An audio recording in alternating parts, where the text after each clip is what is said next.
दोस्तों नमस्कार।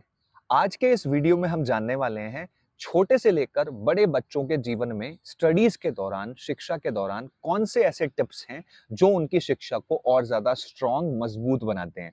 लेकिन सबसे पहले कमेंट सेक्शन में आपको क्या लिखना है? हर हर महादेव। तो अपने अपने प्रभु के नाम की हाजिरी कमेंट सेक्शन में जरूर लगाएं और इस वीडियो को शेयर जरूर करें। और फर्स्ट टाइम अगर चैनल पे आए तो सब्सक्राइब, बेल आइकॉन जरूर दबाएं। तो चलिए आज हम कुछ टिप्स आप लोगों के लिए लेकर आए हैं। शुरू से एंड तक देखिएगा, बच्चों के लिए बहुत अच्छा रहने वाला है ये वाला वीडियो और ज्यादा से ज्यादा इसको शेयर कीजिए। तो कुछ टिप्स हैं, ऑलमोस्ट अबाउट 15 टिप्स हैं। तो एक एक करके हम टिप्स की बात कर लेते हैं। तो जो सबसे पहली टिप है, ईस्ट और नॉर्थ, यानी नॉर्थ और ईस्ट जो घर की डायरेक्शन है उसके बिल्कुल सेंटर में, जिसे ईशान कोण कहा जाता है, इस डायरेक्शन में हमेशा बच्चे का फेस हो जब वो पढ़ाई कर रहा हो। ऐसा माँ बाप मेक श्योर कर लें। दूसरी चीज, जब भी बच्चा पढ़ाई करे हमेशा कोशिश करे वो वुडन चेयर पे बैठे, लकड़ी की चेयर पर बैठे और किसी चीज का यूज ना करे। टिप नंबर 3, जब भी बच्चा पढ़ाई करने आपका बैठता है तो मेक श्योर उसके पास में, उसकी टेबल पर, जो उसकी लकड़ी की टेबल है, उस पे एक बाउल, यानी कोई कटोरा, कोई लोटा, कोई ग्लास, कोई जग, एनीथिंग एल्स जिसमें पानी भर के रखा हुआ हो। अगला, जब भी बच्चों को पढ़ाई करनी है हमेशा ध्यान रखें बोल बोल करके पढ़ाई करें, क्योंकि बोलने से क्या होता है, जो आप बोल रहे हो वही आप सुन रहे हो। जैसे मैं वीडियो रिकॉर्ड कर रहा हूं तो जो मैं रिकॉर्ड कर रहा हूं वही मेरे कानों में जा रही है, यानी उससे मेरे सेंसेस डबल लेवल पे काम कर रहे हैं। एक तीर से दो निशाने। तो मेक श्योर मन के बजाय हमेशा बोल बोल करके अपनी स्टडीज को करें। और जो जल आपने पास रखा है, जो मैंने अभी आपको बताया था स्टार्टिंग में, तो जो जल आपने पास रखा है लोटे में, ग्लास में, कटोरे में, बाउल में, एनीथिंग एल्स, तो उस जल को आपने ग्रहण करना है, यानी पी जाना है। कब? जब आपकी स्टडी कंप्लीट हो जाएगी। ठीक है, अब चलते हैं हम अगले टिप की तरफ। टिप नंबर 5, हमेशा ध्यान रखें, एक कॉटन का साफ सुथरा अच्छा सा एक रुमाल ले लें, एक फ्रेश खरीद ले नया, और बच्चे को दे दें व्हाइट कलर का। सर के ऊपर लपेट के बच्चा कान के यहां से उसको घुमा ले। जैसे पूजा में बैठते हैं ना, जब पूजा के टाइम पर पंडित जी बोलते हैं सर के ऊपर रख लो, तो कोशिश करें, खास करके लड़कियों को तो ये बहुत करना है, क्योंकि लंबे बाल होते हैं, एनर्जी हमेशा लैप्स कर जाती है। करना बॉयज को भी है लेकिन गर्ल्स के लिए ये बहुत खास है। तो कोई भी एक कॉटन का कपड़ा रखेंगे तो जो हमारी हीट पैदा हो रही है, जो हमारी एनर्जी है, जो हम पढ़ाई कर रहे हैं, जिससे हमारे हार्मोन्स डेवलप हो रहे हैं, उस समय जो ऊर्जा का स्तर है वो बालों के माध्यम से बाहर की तरफ ना निकले। तो मेक श्योर हमेशा एक कॉटन का छोटा सा स्क्वायर वाला कपड़ा जरूर रखें। आगे हम चलते हैं, एक ड्रेस सेलेक्ट कर लें। हमेशा ध्यान रखें, बच्चे के लिए एक जोड़ी सफेद कपड़े ले लें, जैसे कुर्ता पजामा हो गया, या फिर निक्कर हो गया व्हाइट कलर का, टी शर्ट हो गई व्हाइट कलर की। कोई भी एक ड्रेस चुन लें प्योर कॉटन की, उसमें कोई कढ़ाई वगैरह, उसमें ज्यादा सिलाई वगैरह ना हो। जैसे आपने साधु संत देखे हैं, उनके कपड़ों के अंदर बहुत ज्यादा सिलाइयां नहीं होती, बहुत प्लेन कपड़े होते हैं। प्लेन कपड़ों में एनर्जी हमेशा एग्जिस्ट करती है और बहुत अच्छे से बैलेंस बना रहता है। तो एक जोड़ी साधारण सा कपड़ा सफेद कॉटन का बच्चे के लिए, जब वो पढ़ाई करेगा तभी रखेगा, अदरवाइज वो नहीं पहनेगा। तो उसी टाइम पहनना है, पढ़ाई के बाद उतार देना है, ताकि उसकी कंपैटिबिलिटी हमेशा बनी रहे। अगला जो टिप है, हमेशा ध्यान रखें, अपने पैरों को क्रॉस्ड करके नहीं बैठना, अपने हाथों को क्रॉस्ड करके नहीं बैठना। पैरों को क्रॉस्ड नहीं करना, जैसे कई बच्चे चेयर पे बैठ के पढ़ते हैं तो पैरों को ना नीचे से क्रॉस कर लेते हैं, ये नहीं करना। कोई बच्चे आलती पालती मार के बैठते हैं, वो भी नहीं करना।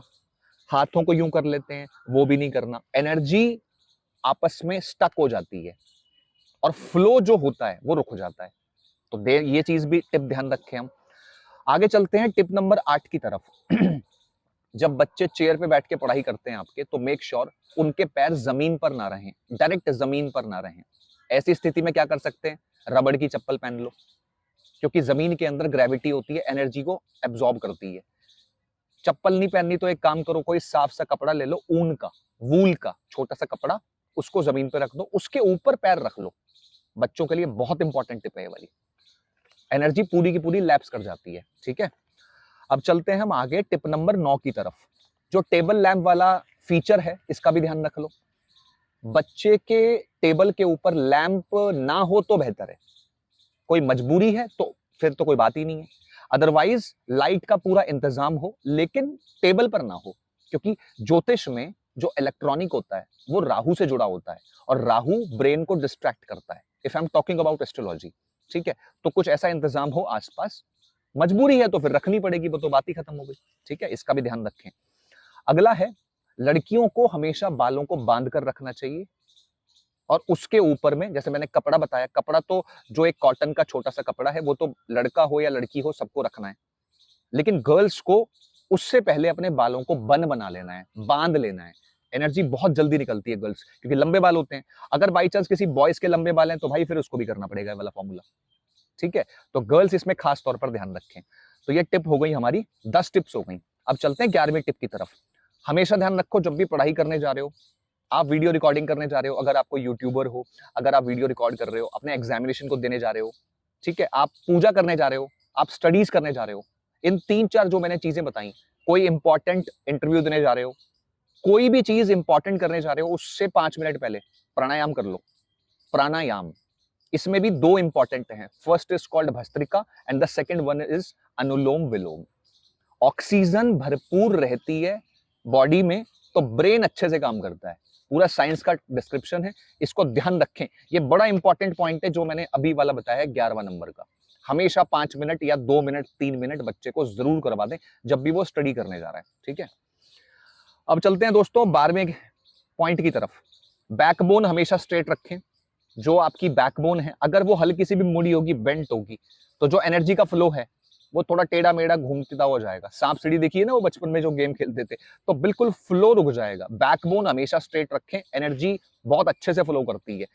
90% बच्चे झुक करके पढ़ रहे हैं, लेट के पढ़ रहे हैं, तो बैकबोन सीधी रखना आपकी एनर्जी को, ब्रेन को, मेमोरी को बहुत अच्छा सुपर बनाता है।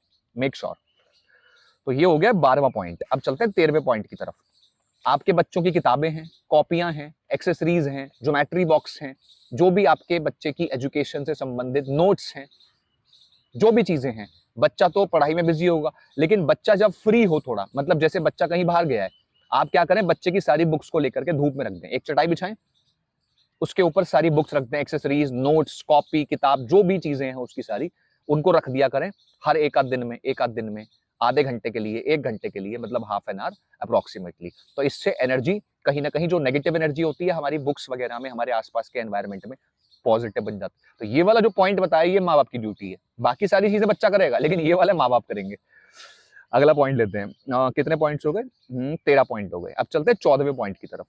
बुक्स को हमेशा हाथ में लेकर के मंत्र चैंटिंग करें। ये वाला शायद पॉइंट जो है ना, ये माता पिता के लिए ये मुझे लगता है, बच्चे तो नहीं कर पाएंगे। जैसे बच्चों की बुक्स ले लें, 4 बुक्स ले लें, 5 बुक्स ले लें, उनको हाथों में रख लें। जैसे सपोज ये बुक है, ठीक है, इसको हाथ में रख लिया, इसको दोनों हाथों के बीच रख लिया और किसी भी मंत्र का जाप कर लिया। और किसी भी मंत्र का क्या, गायत्री मंत्र कर लो, क्योंकि एजुकेशन की बात हो रही है यहाँ पर। और जो गायत्री माता है is a goddess of education. तो बच्चे की 2-4 किताबें, 5 किताबें हाथ में रखी, गायत्री मंत्र जप लिया, उसके बाद उनको रख दिया, फिर 4 किताबें ले ली, 50 बार, 60 बार, 70 बार, 100 बार, 108 बार, जो भी है, ऐसे करके बच्चों का 2-3 दिन में रूटीन बनाते रहें। इससे एनर्जी बहुत अच्छी रहती है। तो ये जो लास्ट के 2 पॉइंट बताए हैं, दोनों फैमिली को करने पड़ेंगे। अगर बच्चा पढ़ा है तो वो भी कर सकता है, कोई प्रॉब्लम की बात नहीं है, ठीक है। अब है अंतिम पॉइंट, ये बड़ा इंपॉर्टेंट है। इसके लिए तो आपको सबसे ज्यादा कॉन्सेंट्रेट करना है। देखो, कुछ बच्चे रात को पढ़ाई करते हैं, देर रात तक। बच्चों को हैबिट है, उनको लगता है कि भाई रात को पढ़ाई करेंगे तो कंसंट्रेशन लगेगा। ठीक है, हो सकता है उनके अपने लॉजिक्स हों, लेकिन विज्ञान इसमें कुछ अलग कहता है। एस्ट्रोलॉजी, ज्योतिष इसमें कुछ अलग कहती है, क्योंकि जो हमारी गैलेक्सी है, हमारा ब्रह्मांड है, इसके कुछ अपने सिस्टम्स हैं, इसके लॉ हैं, फॉर्मूले हैं। तो उस हिसाब से मैं कुछ खास इंपॉर्टेंट पॉइंट बता रहा हूं बच्चों के लिए, जिनको रात में पढ़ने की गंदी आदत है। अब गंदी आदत है या अच्छी आदत है मैं ये तो नहीं कह सकता, लेकिन किसी को आदत अगर है तो मेक श्योर, अमावस जब आती है, ध्यान से सुनिएगा, अमावस जब आती है तो अमावस से पूर्णिमा तक, from Amavasya to Purnima, it's called 15 days. अमावस से पूर्णिमा 15 दिन की होती है और पूर्णिमा से अमावस 15 दिन की होती है, ठीक है। तो अमावस्या से पूर्णिमा जब आती है तो ये जो 15 दिन होते हैं, इसमें आप लेट नाइट पढ़ाई कर सकते हैं। लेकिन जब पूर्णिमा से अमावस आती है तब आप लेट नाइट पढ़ाई नहीं कर सकते। ये फैक्टर आपने समझ लिया तो आपने पूरी फिजिक्स केमिस्ट्री समझ ली, क्योंकि ब्रह्मांड के अंदर जो चंद्र भगवान होते हैं और जितने नक्षत्र होते हैं, ये अपनी कैलकुलेशन रखते हैं। जैसे जैसे चंद्रमा घटता जाता है, वैसे वैसे हमारा मन कंसंट्रेशन फ्लक्चुएट करता है। आपने पानी के अंदर, समंदर के अंदर ज्वार भाटा और पानी हिलते हुए देखा है ऑन द टाइम ऑफ ग्रहण, तो ये वही फॉर्मूला है। तो ये जो मैंने लास्ट वाला पॉइंट बताया है, इसको थोड़ा दोबारा से रिपीट करके सुन लेना, और मुझे लगता है ये वीडियो आप हर माता पिता को शेयर करें as maximum to the parents, और बच्चे इस वीडियो को डबल टाइम देखें अगर कोई कंफ्यूजन हो। अगले वीडियो में बच्चों को बताऊंगा थोड़े एडवांस टिप्स, लेकिन ये कैजुअल टिप्स हैं, इनको करने से आपके बच्चे का कंसंट्रेशन, उसकी मेमोरी, उसका लाइफस्टाइल, उसकी स्टडीज, उसके अच्छे मार्क्स बहुत ज्यादा प्रभावित करते हैं। तो इस वीडियो को शेयर करें एक एक फैमिली को, हर व्यक्ति जो भी देख रहा है, और कमेंट सेक्शन में बताएं आप कौन से शहर से इस प्रोग्राम को देखते हैं। कल मिलूंगा आपसे एक नए विषय पर, साइंटिफिक तरीके से हम एक नए टर्म से कुछ नए विषयों को कल समझने का प्रयास करेंगे। सभी को राधे राधे, और आज जन्माष्टमी की आप सभी को बहुत बहुत हार्दिक शुभकामनाएं। This is Kumkumar Shri, wish you a very happy positive lifestyle. Thank you so much once again.